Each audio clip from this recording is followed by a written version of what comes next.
jah qurxoon iyo jamaal saliida joog dhamaysiya jawharad sasamida oo jallecada soo jiidan ogida oo jallecada soo jiidan ogida oo jallecada soo jiidan ogida oo jallecada soo jiidan ogida waxaan ahay fanaan Soomaaliyeed waxaan fanka kaga qayb qaataa musician iyo waliba heesaa iyo waliba producer kula jirtaa kuba jarayno ku jiljilicdo kuna jeelane mad ka jeesani hunooy baby ka jeesani adoy magacaygu waa Ismaaciil Maxamed Barkad waxaan ka mid ahay fanaaniinta Soomaaliyeed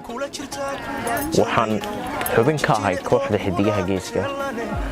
fankaygana waxaan ka soo bilaabay magaalada Boorama ilaa iyo Hargeysa sanadka markuu ahaa 2014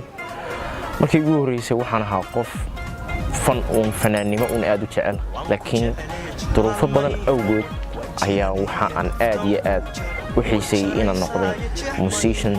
kadibna waxa gacan aad iyo aad iiga qaatay oo gacan khaas oo aad iyo aad u weyn geystay oo caawimo aad u fara badan siiyay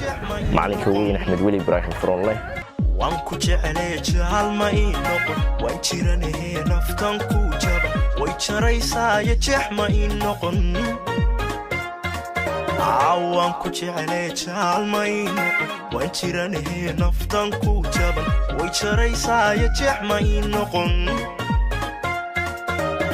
jah qurxoon iyo jamaal saliida joog dhamaysiya jawharad sasamida oo jallecada soo jiidan ogida وجلعاد سجيدا وجدا وجلعاد سجيدا وجدا وجلعاد سجيدا وجدا وجلعاد سجيدا وجدا